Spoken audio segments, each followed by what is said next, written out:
Hey everyone, I'm Amy Hood. Welcome to Adobe's Type Bootcamp. Today we are talking about font pairing. If you're in the chat, hey, what's up? Where are you from? What are you up to? We're glad you're here. This is day one of a 5-day bootcamp. And today we're talking about font pairing, but later on we'll be doing vectorizing, some lettering. We'll be doing what else? Just tricks and tips to making your own lettering quickly, things like that. So definitely mark your calendars. We'll be here every day at the same time, same place. So let me go ahead and share my screen with you. We're going to start with, like we said, font pairing. It's one of those things that's so frustrating. It stresses me out the minute that we're done with a logo on a project and we have to go into pairing fonts. I start to freak out internally, and I know I'm not alone there. It can be very daunting. You can scroll till your eyes bleed. It can feel overwhelming, but there are definitely some tips and tricks that I've kind of, got under my belt over the years that have really helped to make it a more enjoyable process and just less daunting. So I hope this helps you out. So yeah, I'm Amy Hood. I'm with Hoodzpah. We do brand identity and type design. You can check us out at hoodzpahdesign.com or Hoodzpah Design on Instagram and Twitter. But yeah, let's get started. So I would say the number one tip that I usually start with when I'm going to pair fonts for a project is finding my star. Now, the worst thing that can ever happen is what I call the festival poster effect. You have too many fonts vying for attention. It's kind of like those movies where there's like 20 stars and you don't know, you only get Taylor Swift for 1 second in Amsterdam kind of moment, right? You're thinking, you don't know where to look. Look at this poster. There's so many names. I don't know who's in it. I don't know why I care. It's this effect, right? We've all seen it. So instead of that, we definitely want to find our star. We want to find our Humphrey Bogart, and then we can kind of start pairing the supporting cast from there. So every font can't get top billing. That's kind of what I like to think. Find a focal point and build from there. Otherwise, you're going to have everybody fighting for the top billing. So once you do that, it's finding your ensemble cast, right? It's finding your Stanley Tucci. It's finding those kind of actors that will they will support the headline and it'll look good together, but they're not going to steal too much attention away, right? So it elevates things. It can be used maybe for smaller headers. I have this example here that I found on Fonts in Use. We've got this like gorgeous, like Old English kind of England Wales lettering going on. And it'd be a shame to, distract from that, right? So the secondary font, I would say, would be the folk songs of, right? They've got this beautiful kind of more restrained serif. It's still gorgeous. It's still lovely, but it's not stealing the thunder, right? And then we've got this even smaller sans serif over here. It's kind of like a narrow thing. It's really legible. It's kind of like the workhorse, right? It's the background actors, if you will, the extras.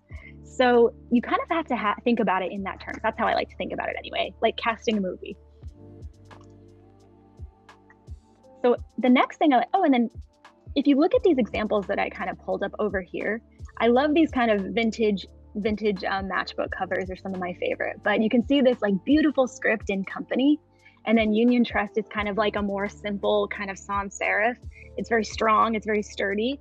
And then we've got this kind of, italics serif that's like, it's friendly. And they all kind of lend a little bit of something. The Union Trust is kind of sturdy, it feels trusted.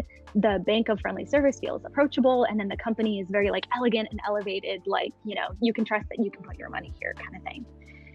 And even in this like Paul Anka example, My Way is the secondary font, but it's different enough from the Paul Anka font to where it's not pulling away too much. They're still both like a lot, but in a great way, right? It's like when Whitney Houston and Mariah Carey team up, it works somehow. So sometimes you can have two divas, I think. So if we go down here, the last thing that I like to think about as far as my ensemble cast when I'm picking fonts is a legible workhorse. And you always want a font that can be your body copy, that can be in smaller instances. And that's just super easy to read, right? Even Herb Lubalin, who is one of my favorite designers, and I think he's the one who said, sometimes you have to sacrifice legibility for, creativity or something to that effect. I'm paraphrasing, but he said something to that effect, and I love that quote. But you do also have to have sometimes just something that's straight up legible. So his business card, or this business card he designed anyway, LSC and P, look at that gorgeous lettering. It's, this really chunky, fat parts. I guess it might be called a fat face. There's high contrast. The serifs are stunning. But this, he obviously needs the address and the phone number and the contact info to be super legible. So he picks this. It's not boring by any means. It's a sans serif. The ones are super unique. You can see he still picks something that's unique. It's not just straight Helvetica, straight, one of the basics. The R kind of has this interesting part where it doesn't quite touch. So yeah, it can be a workhorse font and it doesn't have to be boring, I guess is the point there. And I think once you have those rules that you learn, like, I think everyone learns in school or hears someone say on a podcast, like you shouldn't use more than 3 fonts or even 2 fonts. I think Christo says you shouldn't use more than 2.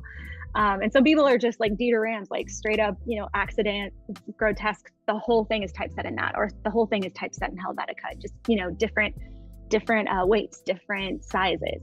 But you can always break the rules once you know them. I think I was listening to an interview with Billie Eilish's brother, and he was saying, like, somebody recommended to him that, like, you have to know the rules so that when you break them and someone says, oh, that's not right, that's too pitchy, or that's too this, you can say, no, I want it to be like that. So you have to be able to defend when you break something, right? And I love that. So for example, on this right-hand example of this napkin, it is so much going on. There's got to be 10 fonts? It's a lot, but I feel like it works. What do you think? I feel like for what it is, it's supposed to be very extra. It's New Orleans. Everything is a lot. Everything is loud. And to me, this is fun and it breaks the rules in a really fun way. And then on the left here, I usually tend to try not to use too many fonts that are too similar. So like this Domain Pat's Loop font and this Thomas Pico font, those are 2 different fonts. It's like they could have just used one typeface and different weights, but they chose to use 2 different fonts. And generally I would say, but I don't know, I like it here. It's interesting, it works. So know the rules so that you can break them. Now, another thing that I like to think about is dichotomy. I say embrace dichotomy. It's when things get really interesting. You don't want everything in the layout to look too similar, in my opinion. If, like, for example, on the left-hand side, we've got this Dana Point kind of like logo, let's say. It says Dana Point, California. Now, this bottom part is a different script. It's called Lakeside, which is on Adobe Fonts. And then this top one is something that I'm working on called Plano Road, which is a font. We make fonts at Hoodzpah, so that's one of our fonts. Now, those fonts are way too similar, aren't they? It's like you kind of are thinking, why didn't they just use the same font, 2 different weights? Or, because it's so much smaller, why didn't they use something that was more legible? So instead of that, maybe we try to choose something that, it's still got some personality. It still fits the vibe of like kind of a retro feel, but it's sans serif. It's super legible. This one is Dunbar Tall, which is on Adobe Fonts. I love this one. And you can see how much better that looks, right? Dichotomy, it's such a nice thing. Here's a poster that Tony Stella did. He's this amazing poster designer. He works a lot with Midnight Marauder. He's on Twitter. And I love the kind of like, I think that's Cooper. I don't know. Chat, tell me if you think I'm wrong. But I love how he blends that, Cooper that's kind of soft and kind of retro with the etude in black, which is very stark, harder edges, more like a shorter kind of more extended font. It just looks great, right? I love the dichotomy there. So next up on our list of things, what's up, Philip Martinez? He said he got to use Beverly Drive font for a client recently. So glad you got to use it. That's awesome. So the next thing I like to think about is the details, the tiny little details that show I know what I'm doing here. I'm a professional. You can trust me. These are the things that I feel like when I see someone that takes this kind of attention to detail in their layouts or their designs, I'm like, okay, this person is really, really looking and really paying attention. So those things would be like, if I have a logo like this Mirage logo, for example, it's kind of got this, it's this wide font. I think it is, let's see, what is it? It's Halogen, which is another one of my favorites. That one's on Adobe Fonts. And it's got this kind of star at the top. Let's say it's kind of supposed to be like a friendly tech company or something like that. If I look at the R, that leg kind of, it's very angular. It juts out further from the stem, and there's a little bit of space from the stem and where the leg juts out, right? So if I look for fonts that I'm going to pair with that for headers and body copy, maybe I look at the R's in those fonts and I say, at least for my headers, I want the R's to feel at least similar to that. I want them to be a little bit angular like this, maybe kind of like, this Avenir, as opposed to maybe this kind of more of a, like a curly R leg from Helvetica. Those kind of things I really like when I see that, okay, they match those, that looks nice. Sometimes, again, you can break the rules, but for me, those are just things that help me kind of, narrow in on the qualifications for, will this font work or won't it? So I can just, get a couple of things out of the way. I can say, okay, these won't work, and just start narrowing it in. Because you can pair, there can be many right answers in any design solution, right? So just kind of narrowing in on what works best, can be really helpful. So this is one that is so important, and I should probably have put it at the front of the deck. It's that important. So consider the context of your project. If you're doing a project that's, supposed to be something that recalls the 1800s, then you should probably be using fonts from that era, right? If you're doing something that's like a retro throwback to the 70s, you should probably be using fonts from that era or fonts inspired by that era. So those are kind of things that I like to think about right from the start. And I'll usually just get my handy notebook and I will write a list. I'll say, what is this project? I need it to feel the brand needs to be friendly, approachable. The look and feel needs to be, this. And that just helps me narrow in and make more objective decisions rather than just subjectively saying, does this look good? So things you could ask yourself are, is it decade time period specific, the thing that you're looking for? Who's your target audience? Is this supposed to appeal to kids? Then maybe I shouldn't use a super serious, or super hard to read font. What are the brand pillars?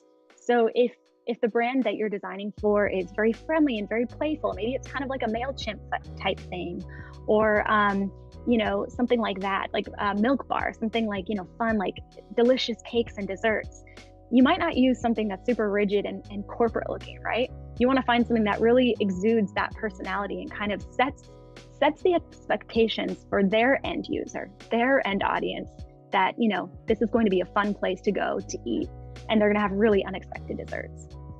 So other things you could look at are, does it need to be legible small? If you're designing something for matchbooks, obviously you want to make sure the font is super legible. It can't be something with, maybe that super narrow, super low X height. Those kind of things might not work for that project. Will it be used in print, digital, or both? Those are some things that can easily help you kind of narrow in and just get rid of some options. If you need something for body copy, you need something for long format, you need to have multiple weights, multiple styles. If you're wanting to use something for digital, you have to make sure there's WAF files. If you're not, obviously everything on Adobe Fonts usually has that available, but some of the smaller designers may not have that. So just thinking about those kind of things. Like, for example, this beautiful, beautiful image from the building, I think it's called Tin Building. It's in Manhattan. And they were built in 1907, and they recently rebranded with Mucha. And look at this beautiful packaging they did for their olive oil. Now their system is humongous. It goes across, they have tons of products. They have the in-person store experience. So they obviously wanted the vibe to match that 1907 heritage that, it's been there forever. Why not dig into that heritage? So that's definitely something they thought about, and you can tell it reflects that. You can say, oh, wow, you look at it and this has been around for a long time. It's trusted, it's heritage, it's going to be delicious. The gold leaf foil and just like the serif fonts that are kind of like bougie say like, ooh, this is nice. This is going to be premier. So Wade Acuffs has a question for us in the chat. He says, Louis Fair Jerez on YouTube asks, do you recommend using the same font from the logo in the design? That's such a good question. I have strong feelings about it, but I think some people might disagree. I am more of a more is more person. I definitely lean more maximalist rather than restrained, but I really don't like it when people use the font that's used in the logo for the body copy. I feel like it's when you go to a play or read a book and they say the name of the book in the play or book. It's like, we get it. We know what we're doing here. I like it when they find something that, again, is a supporting character. It's the Stanley Tucci, it's the Catherine Hahn that is going to make them the star look awesome, but they're not going to take too much, attention away from, the logo. So I say no, but some people probably disagree and say yes. But I think it's all up to you. You know, try things, see how it looks to you. Is it feeling too monotonous when you use all the same font and those two things look the same? It's kind of like when you see a logo, you know, in a pattern. To me, kind of lessens the impact of the logo when you do see it used. You know, seeing it once really excitingly is, to me, more impactful than seeing it in a pattern. So those are my 2 cents. So the next thing you might think about, if you're doing something like a large format document, for example, you know, if there's lots of text that people are going to be reading, like in a book scenario or on a website, things like that, you want to make sure you're making your document really easy to scan. So let's do a little test run here. I have this kind of like rough outline of a website, just, you know, it's very rough, but let's see if we can't pick some fonts. I've typeset it in Myriad right now that fit the vibe, but are, you know, more exciting than what we've got going here. So things we want to think about. We want to make sure it's easy to scan. We want them to be able to find different sections, to find the information that they want really quickly. So I want the subheaders to pop, whether that's putting them in bold or semi-bold or making them a different font. Those are some of my options. And I want to make sure my body copy is really easy to read. So some things that can help make body copy more legible is a higher X height. And that X height is where your lowercase letters, how tall they are as compared to your capital letters. So I want to make sure that maybe that's a little bit higher. At least it needs to be kind of in the normal zone. And I want to make sure there's multiple weights and multiple styles if I need to. The worst is when you find your favorite font, it looks great, everything's awesome, and then you realize there's no italics, there's no bold, there's not very many options, right? That's the worst if you're doing large format documents or just large text documents. Other things you need to think about, if you're working with a company that has, you know, audiences in multiple countries, you need to make sure there's language support. So again, don't get too attached to a font until you make sure you can see there's the support I need here. So let's go on Adobe Fonts and let's pick some fonts. So if I've got it pulled up, and I think I'm going to start with something sans serif. So let's go down to classification. We're going to go sans serif. And I think I'm going to do high X height, so that right there. And let's see what we get. So let's try just looking. Some of these, this does not feel like it's going to match that logo that I have. Here it is, for example, or for reference again, that Mirage. So maybe something that, I don't know about these cuts right here. They're interesting, but I just don't know if that's it. Forma Micro, one of my faves. I won't pick it because I always pick it. Let's see, what else do we have? Kind of just like looking quickly to see. I do like these R's because this one, not particularly because it's a little too round, but it mirrors that R in my Mirage logo. Source Sans, I usually always love that one. Ooh, Signo's neat. If it's a friendly, like we said, it's a friendly, you know, approachable kind of relaxed kind of tech brand, something like a MailChimp, this could work. So let's try this, Signo. Let's see what that looks like. I'm just gonna type it in here. I've got it already I've got these kind of other sections. Oh, this is,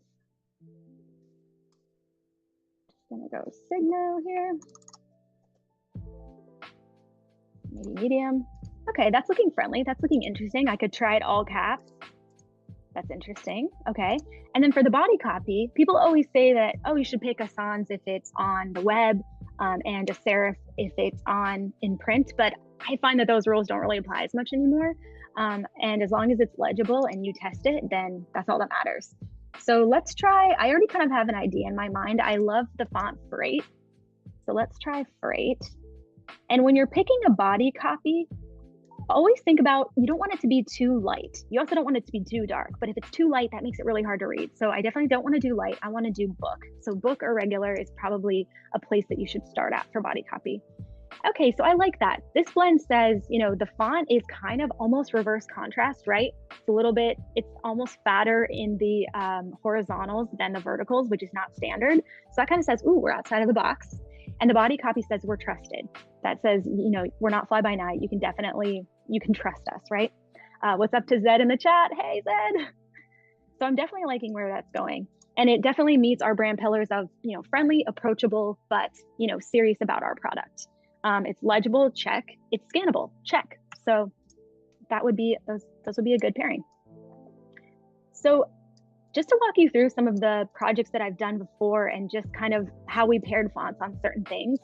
We have 5 minutes left, so I thought it might be fun to just look at some real life examples. This is a pasta company we branded for our friends in Nashville. They're called Nicoletto's. And they're 2 Italian brothers making pasta. Their family is very Italian, and they wanted that to kind of come through this kind of like, Vespas and, 50s, mid-century modern kind of feel. And so we have this kind of, sans serif, very bold kind of no frills font. This is Santa Ana Sans. We've got this really friendly, kind of approachable serif, which is P22 Macniac. I love this font. And that's because they're not a fancy restaurant. They're more like casual dining. So we want it to feel casual. We don't want it to feel like, oh, this is too expensive for me, right? And the body copy, I just used P22 again. Sometimes it's okay to use that same font for, body copy and headers. Sometimes that works. And then I thought, sometimes I like to pick a personality font. So I picked Beverly Drive for things like, just little asides, little fun things that I want to call out here and there. And I'll jump back to this later if we have a little time, but I wanted to jump into some of these awesome pairings too. And we can just walk through why they work, or, why we think they work. So this one up on the top or left, this one's by Reformet. And this is a very fancy olive oil company. And I can tell that because look at this gorgeous, it's like very thin, very fine, lots of swashes, serif font. You can just tell, look at that V. That tells me, ooh, this is bougie, this is special. They have a batch number. That's how you know it's going to be pricey. I love it. And they've paired that down with a very simple sans serif for the more legible portions, right? For the cold pressed extra virgin olive oil. It looks gorgeous. It fits the brief. A+, that's what I say. Niagara, this one is another gorgeous design. This one is needle design. And I love the, it's almost like a Saul Bass nod, right? The Niagara is very hand-drawn. There's lots of tension there with the black and white image. But then they've mixed it with this really gorgeous, what would you say, 30s, 40s? Chat, let me know what you think. For the Monroe Cotton Peters, that kind of, it's very contrasty. It's kind of industrial. I love the look. You can tell this is going to be intense thriller, potentially. I've never seen this movie. Uma Korn says, yes, very nice. This one is great, Afro Punk by Yuma Naito. This project on Behance is stunning. Definitely check it out. I love the mix of this like very funky upper and lower case. I think they call that unicase, Afro Punk 2018. It's kind of rounded. It's super tall. It definitely says funk. I'm like, whatever this is, I want to be a part of it. But then they pair it back with this really legible and kind of almost a little bit more sophisticated serif with the Los Angeles, Paris, London. And then we've got this kind of like internet mono weight for the, like, who's playing Ice Cube, TV on the radio, Tyler the Creator.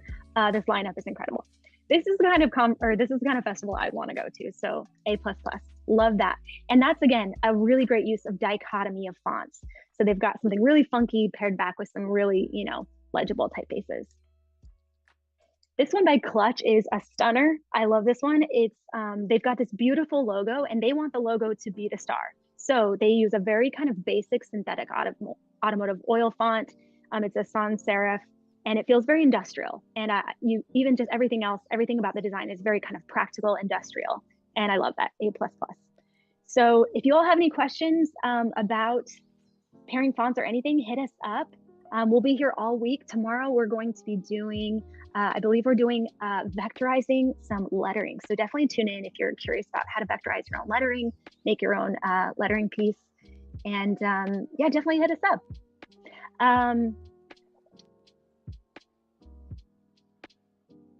And then let's see. Andrew's saying definitely throw the link. Oh, okay, I'm going to point down. Andrew says point down to the description because there is a link to the PDF that we just went through. So if you found this helpful and you're saying this girl talks way too fast, the link is down there. Download it, study it, apply it to yourself, and then break the rules. All right, thanks so much for tuning in. You all tune in with us tomorrow. We'll be back for more, and we'll be here all week.